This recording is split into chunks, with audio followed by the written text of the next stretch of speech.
If you're a health enthusiast, then you need to know about intermittent fasting. Is it a game changer or just a trend? Intermittent fasting isn't just about skipping meals. It's a powerful method that changes how our bodies function at a cellular level.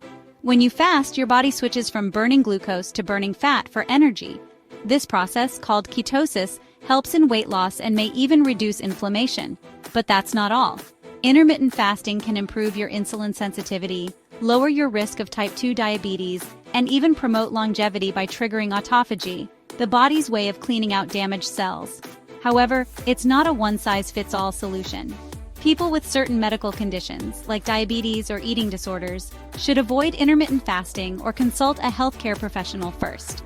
Remember, the key to success is consistency and listening to your body. So, are you ready to give it a try? Comment below with any questions you have about intermittent fasting. Don't forget to subscribe, like, and share for more amazing health tips. Thanks for watching.